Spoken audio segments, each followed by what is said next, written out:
É, beleza, então, começando.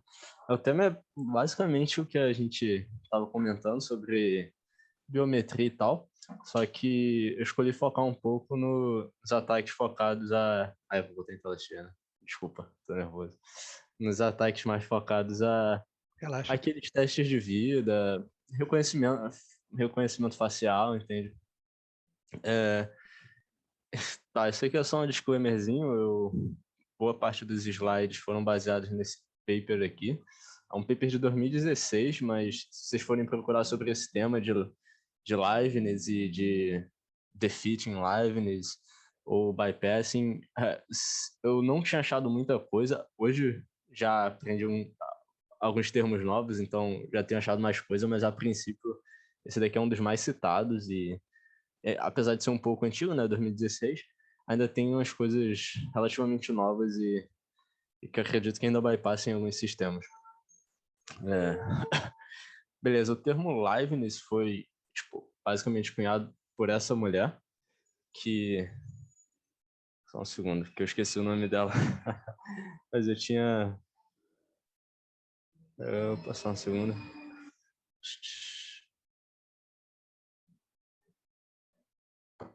Pegar a palhinha aqui, Dorothy Denning. E basicamente o que ela tem um texto de uma folha falando que liveness, secrecy is not liveness, ou é o contrário o título, mas o que ela tenta passar nesse texto é basicamente que a gente não precisaria necessariamente que a nossa biometria fosse secreta, igual o caso que acho que o Matheus falou do iPhone, ou que a nossa face fosse secreta, mas assim que os sistemas pudessem identificar que é a gente mesmo de verdade, e não que a gente tivesse que esconder nossa digital ou outra coisa. E aí no texto ela até fala, quando você vai a um aeroporto, você não... Por mais que você pode tentar enganar o guarda que estiver lá, mas ele vai tentar validar e vai, na maioria das vezes, tentar te reconhecer fidedignamente, né? E ela é pesquisadora nessa área de segurança, principalmente em cyberdefesa. Depois eu posso mandar para vocês o link da página dela, eu achei que tem uns links bem bacanas. Tá, continuando, o sistema de liveness que eu vou abordar é basicamente aquelas provas de vida, não sei se vocês já viram em alguns aplicativos, que você liga a sua câmera e vire seu rosto para o lado, que nem nesse caso aqui, ou se não, faça alguma ação, tipo rir, piscar o olho, entre outras coisas. É engraçado esse caso do piscar o olho, porque isso aqui, 2019, do USA Bank, eles pegaram basicamente, olha que ridículo, entre aspas, né? Eles pegaram a foto de uma pessoa, da apoio, e fizeram uma animação piscando o olho, sabe? E aí deixa eu avançar um pouquinho. E aí o cara foi, abriu no iPad, o aplicativo do banco,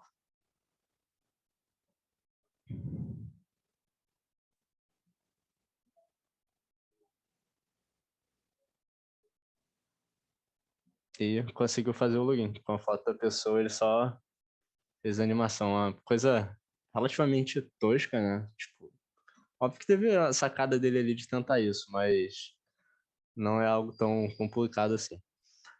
E aí a gente começa falando dos tipos de spoof. Esse tipo que a gente viu foi esse Still Image Based, que seria você pegar a foto de uma pessoa e você fazer essa... Tipo, por exemplo, no caso ali, ele fez um slide com a pessoa fechando os olhos. Você poderia fazer, sei lá, um slide com a pessoa sorrindo, talvez.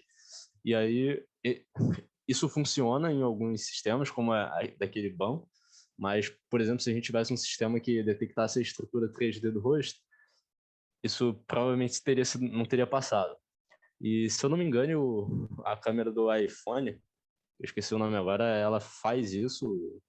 Ela tem sensores a mais, eu estava até vendo uma LiDAR, coisa LiDAR ou LiDAR, do... do iPhone usa essa tecnologia para Então, fazer essa detecção. tem isso também, só que pô, eles usam várias coisas juntos, cara. Tem um slide de uma Black Hat que eles falam sobre essas câmeras que, tu vai ver os sensores, cara. Sensores de movimento, infrared, são vários ali, até de som. E dizem que o iPhone é um dos únicos que ainda não foi bypassado, né? Mas tem uma palestra que ia ser no ano de 2019 que foi cancelada, que o pesquisador falava que tinha conseguido, né? Mas não se sabe se é verdade ou não. Um outro tipo seria com vídeo. E aí, basicamente, se você pegar um vídeo de uma pessoa, por exemplo, os nossos rostos agora, você filma e tentar bypassar isso em algum sistema. E aí entra essa questão dos sensores, que você até falou agora, entende? Se a gente tivesse um sensor de infrared no vídeo, provavelmente ele ia detectar cores erradas, ele ia ver que a luminosidade não está certa, esse tipo de coisa. E tem um outro tipo de ataque comum, que é um pouco mais difícil de ser detectado, que é com impressão de máscaras de verdade, com impressoras 3D. E aí é interessante esse, porque parece que só tem máscara, sabe, normal, só que pelo que eu dei uma pesquisada, cada vez eles têm investido mais em máscaras de ultra qualidade, sabe, como se fosse literalmente indo de 4K, 5K, sabe, para cima, com materiais que simulam cada vez mais a gente, né, o ser humano. E esse tipo de ataque é um pouco mais difícil de ser reconhecido. E aí, o que era julgado até o momento desse paper ser uma ideia boa era utilizar a ideia de liveness, ou seja, o videozinho de você sorrir, virar a cabeça para o lado, entre outras coisas, mas você ter esse motion based que seria alguns sensores para detectar se a pessoa, o fundo, o 3D, o ambiente da pessoa. E aqui são alguns tipos de defesa, né? E é legal falar deles antes de continuar. Um deles é o Texture Based, e naquele caso que eu mostrei o videozinho para vocês, eu acredito muito que teria sido aquele spoofing lá teria sido parado se eles fizessem isso, que é basicamente verificar se as cores do ambiente estão normais, verificar se a luminosidade da foto que você está mostrando coincide com a luminosidade que está atrás. Tem uma empresa, FaceTech, acho que FaceTech é o nome, que eles aplicam flash em algumas fotos para provar que a luminosidade que você tá é a mesma, entende? Não que tem alguém tentando vai passar ali. E esse problema da textura do rosto é até um dos problemas que esse pessoal tenta vai passar. Eu vi aqui que tem o chat, eu não estava vendo, agora eu tô vendo o chat, qualquer coisa. O outro seria motion based, que é basicamente o que eu falei, você verificar se os seus sensores, se coincide a geometria 3D do rosto, tudo isso. Quando a pessoa vira o rosto, ele tenta pegar sabe, modelar aquilo em 3D e ver se isso funciona de verdade. Liveness Assessment, que são basicamente o que você pode pedir para uma pessoa provar, tipo sorrir, piscar o olho, mover a cabeça para o lado, entre outros. E aqui é basicamente o que eu tinha falado antes, de você, que uma boa forma era você juntar a questão do liveness, mas a questão do motion based, que era, ao invés de você só verificar se uma pessoa está rindo ou está piscando o olho, você vê também se a forma 3D do rosto dela coincide, entre outras coisas. E eu botei esse último aqui, que ele não fala no paper, mas ontem à noite eu estava dando uma olhada nos materiais e eu vi que tem uma empresa que faz um tipo de registro que, além desse liveness, que seria suas movimentações, eles capturam com base no que você faz de acordo com o tempo. Eu não entendi direito, mas pareceu uma sacada bem interessante dele, no caso de registrar o tempo conforme a pessoa vai fazendo as coisas. Tá. E aí, a gente tem que o problema desse paper que eu estou apresentando, o que eles fazem em geral é coletar fotos online da pessoa. Com base nessas fotos, eles pegam e modelam um rosto 3D, ou seja, pegam a foto no Facebook, tentam coletar o máximo de fotos possível que der, modelam o rosto 3D. E aí, para bypassar os sistemas que checam, tipo, motion based, ou que checam o ambiente atrás, eles colocam esse rosto 3D em um ambiente de realidade virtual. Ou seja, se algumas câmeras levam o fundo, a distância do fundo em consideração, como está dentro de um ambiente de realidade virtual, ele vai entender que a pessoa realmente está ali, que aquilo é uma pessoa de verdade. E aí eles conseguiram bypassar as 5 empresas que eles testaram, né, com esse softwarezinho deles. E aqui são alguns problemas que eles encontraram com as fotos, que é basicamente iluminação ruim das fotos, porque você tem que depois que eles extraem a foto e tentam modelar de forma 3D, é, é, se a sua iluminação em certos pontos estiver diferente de outros, alguns desses sistemas detectam isso. E aí não é uma coisa tão simples assim de corrigir. Resolução, que foi o que eu falei para vocês, no final do paper, eles chegaram à conclusão que tipo, a resolução foi uma das coisas que mais impactou na hora deles simularem outras pessoas. E é engraçado porque eles falam que dos participantes que eles tiveram, alguns tinham mudado drasticamente o corte de cabelo, barba, uns 2 tinham mudado o peso completamente, e isso acabou não influenciando muito na modelagem e no processo deles de atacar. Mas já a resolução da foto em baixa qualidade acabou pesando. E algumas fotos em grupo, algumas ajudaram mais e algumas ficaram bem fraquinhas, sabe? Foi meio a meio. Fotos em grupo às vezes ajudam, às vezes eles não conseguiram extrair tantas coisas. Mas por às vezes, a maioria das vezes está a pessoa de lado ou de frente mesmo, algumas eles conseguiram extrair mais dados do rosto da pessoa. E aqui é só um caso que eles contam comigo do Facebook. Quando você loga no Facebook, ultimamente eu não tenho visto mais isso, mas antigamente ele pedia marca aqui as pessoas que você conhece e tal. E aí eles chegaram à conclusão que 27% desses testes conseguiria ser bypassado só com acesso às fotos públicas que as pessoas postam e tal.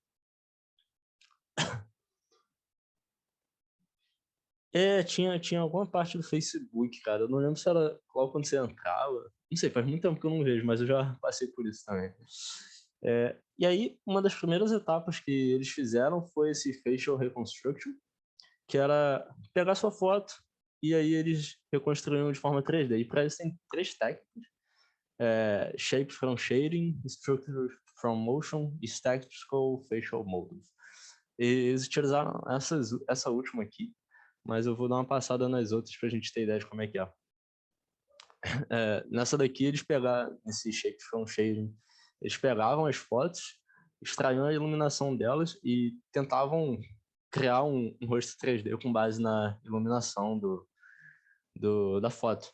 Só que, assim, não foi uma das que se mostrou precisa, no caso. Essa outra, Structure from Motion, você pega fotos de diversos ângulos, no caso aqui do Coliseu, né? E vai modelando cada parte do ângulo para poder reconstruir ele de forma 3D.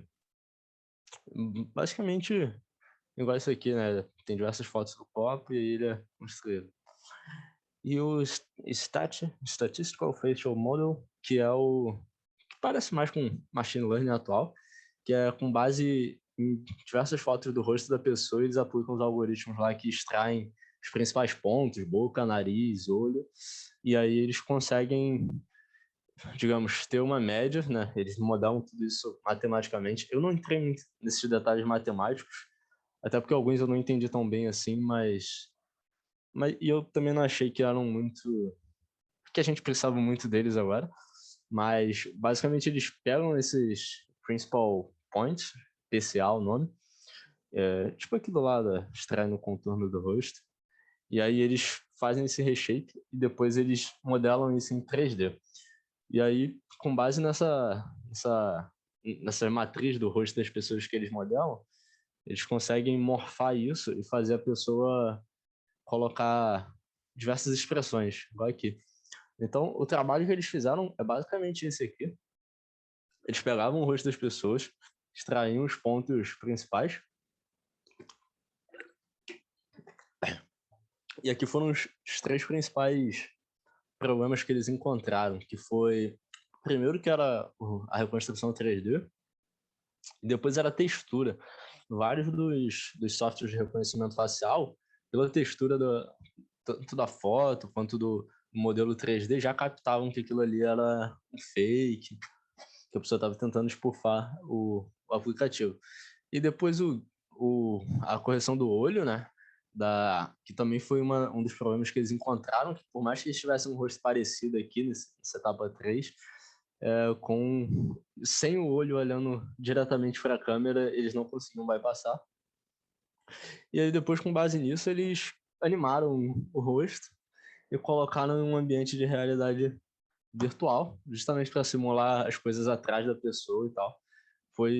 Eu achei bem bacana essa sacada deles aqui de bypassar esses sensores.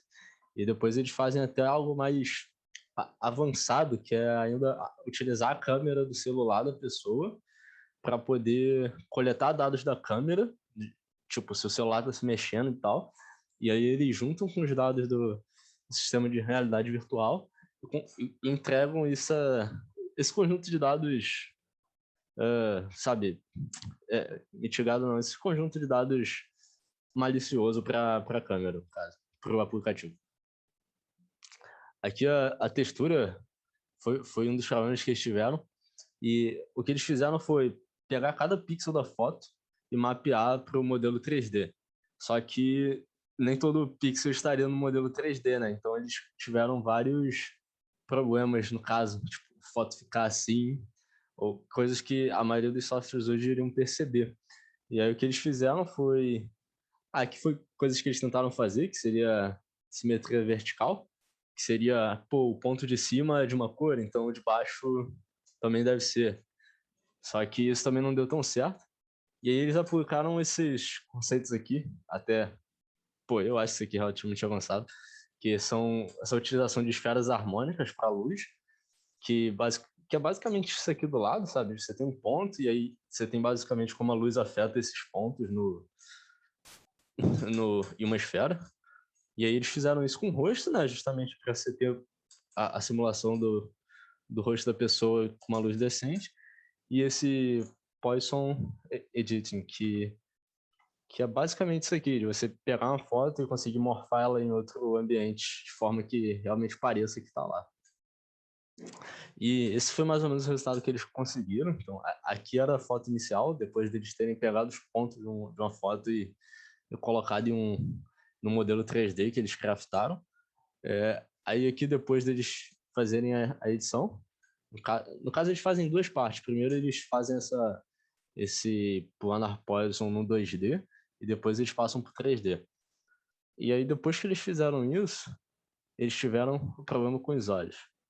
E isso aqui eu achei muito foda. Eu acho que como esse paper é relativamente antigo, de 2016, eles não tinham as coisas que eu achei hoje na internet pesquisando. E, hoje tem software que se você tirar a foto do lado, ele te coloca totalmente de frente, igual tá nesse exemplo aqui. Acho que o Google tá desenvolvendo isso por Hangout, se eu não me engano.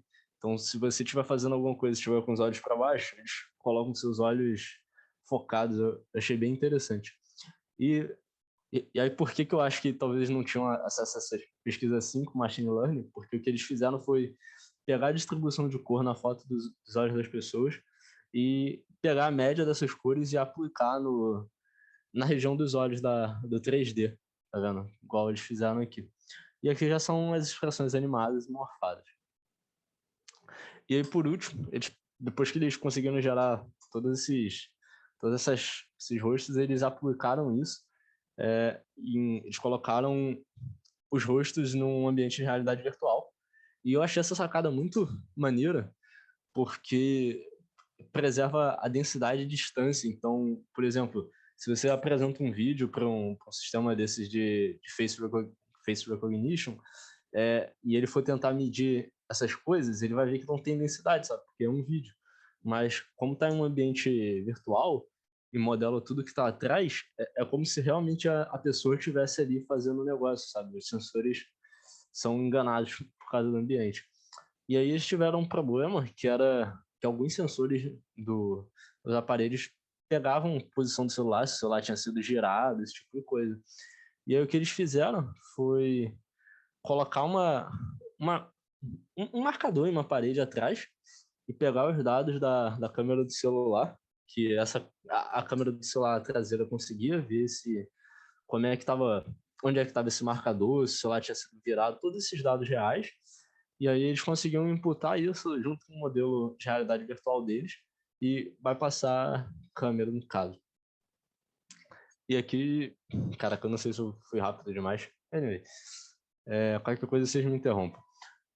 E aqui mais ou menos o resultado deles, tipo, de todos os participantes deles, 20 no caso, só 2 que eles não conseguiram quebrar o Face Recognition. E esses 2 foram justamente porque tinham poucas fotos em redes sociais e as fotos que tinham eram de resolução extremamente baixa. E a questão do ângulo que eu esqueci, que dependendo do ângulo que a pessoa tá, pode ficar difícil deles fazerem deles captarem os principais pontos da face das pessoas. E aqui algumas coisas que tipo, o iOS tem, sensores de infrared, de iluminação, que seriam essas empresas utilizarem mais esses sensores junto com os sistemas delas atuais, né? O de infrared seria para edição de cores, saber se as coisas estão realmente ali. Iluminação, um exemplo seria você dar um flash na hora que tira a foto para saber se a iluminação de fundo e a da pessoa bate realmente, não é algo mocado.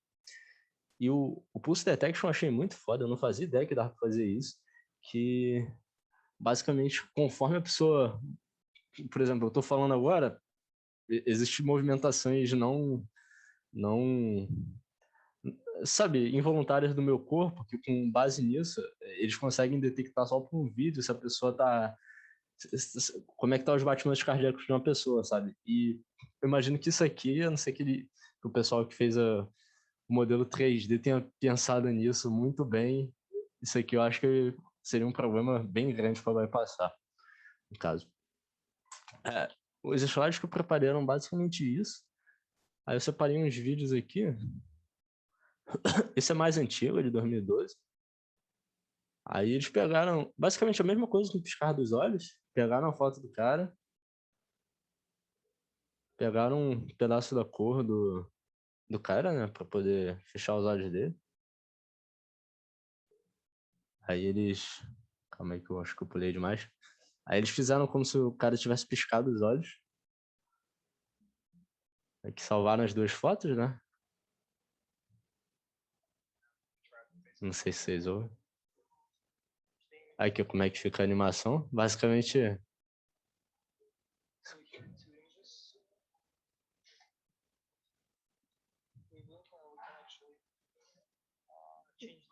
Ó, o cara abrindo e fechando os olhos. E aí eles pegaram um Android antigo, né, no caso.